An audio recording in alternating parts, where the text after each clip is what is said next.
तो ये अपने आप ही बन गया।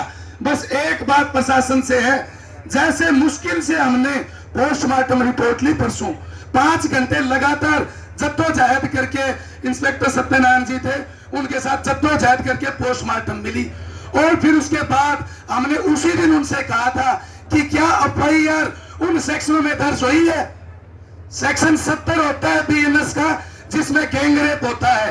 उस बहन के पोस्टमार्टम को देख के लगता है कि ये बहुत बुरी तरह से ब्रूटल रेप और मर्डर हुआ है।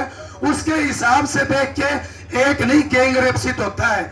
हमने पुलिस से कहा कि क्या गैंग रेप की धारा सेक्शन 17 बीएनएस लगाई है, मर्डर की लगाई है, कॉपी दो। आज तक अभी तक कॉपी नहीं आई है। सोचने वाली बात है। तो देखिए, जब हम लड़ाई लड़ रहे हैं हर स्तर पर, हमारे पास बहुत सारे वकीलों की टीम है, बहुत सारे सभी राजनीतिक दल इस बात के लिए, इस बात का द्योतक है कि न्याय मिलेगा और परिंदे जल्द ही अंदर होंगे।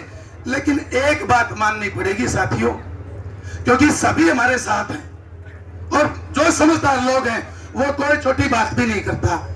लेकिन एक बात सोचनी पड़ेगी कि केवल मात्र क्या उन पुलिसकर्मियों ने यह कहा कि जब मैं शब्द दोबारा नहीं लूंगा, समझ गया, क्या उनके खिलाफ धारा 255 और 256 और बीएनएस लापरवाही बरतना और शिकायतकर्ता के साथ दुर्व्यवहार करना का आरोप बनता है उस पुलिसकर्मी के खिलाफ? क्या सस्पेंड कर देने से, क्या सस्पेंड कर देने से उसका यह अपराध मुक्त हो गया? वो बात तो ठीक है कि भाई अपराधी पकड़े जाएंगे और वो जल्द पकड़े जाएंगे।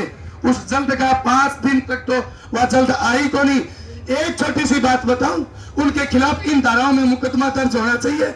यदि मुकदमा दर्ज होता है तो हमें लगे कि हाँ, पुलिस और प्रशासन सही दिशा में जा रहा है। दूसरी बात, कल परसों से बार बार आ रही है, प्रशासन कह रहा है कि उस लड़की के पिताजी ने सिम नहीं निकलवा के दी। क्यों भाई? किसी का फोन खो जाता है, सिम निकलवा के नहीं देते। 5 मिनट में पुलिस उसका क्लोन जारी करके नई सिम लेकर के और जिस फोन में डली है उसको कलेक्ट कर लेती है। ऐसी बातें कह के हमें भड़काने की कोशिश न करें, पुलिस सही दिशा में जाए। बाकी तो कमेटी, ये बातें ठीक है साथियों? एक बार हाथ खड़े करके बताओ कि मेरी बातें ठीक है ना?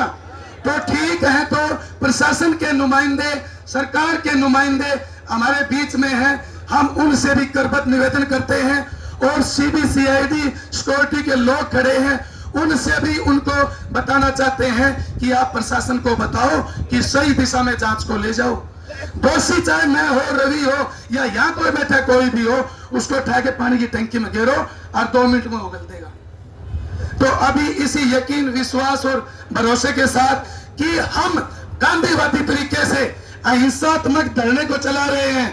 कल भाइयों ने थोड़ी सी भूल कर दी, उसको दुरुस्त कर लिया और आगे भी चलेंगे सारे भाई कमेटी के साथ और बिल्कुल अहिंसात्मक इस धरने को चलाने के लिए तैयार है। मातृशक्ति भी आज सारे तैयार हो ना? जब तक हम अहिंसात्मक आंदोलन लड़ेंगे तो जीतेंगे और हमारे बीच से कुछ उन अपराधियों के साथी हो सकते हैं जो हमारे धरने को कमजोर करना चाहते हैं, जो जाके कहेंगे कि रोड जाम कर दो, कड़ा फैसला ले लो। ये कभी बात नहीं बनेगी। आप सबको फिर से संयम का, अहिंसा का, संविधान का, गांधीवादी तरीके का परिचय देना है। बहुत जल्द बहन को न्याय मिलेगा। और खास बात यह है कि जब तक हत्यारे गिरफ्तार नहीं होंगे या फिर यूं कौन सा लगी बात कि भी हत्यारे तो चेन्नई चले गए, नेपाल चले गए, तो बताओ कौन हत्यारा है? झूठी बात कौन सा लगी भाई? जल्द गिरफ्तार होंगे। जल्द 5 दिन हो गए, 5 महीना हो गया, 2 साल 1 महीना और 8 दिन का तो हम भुक्तभोगी हैं।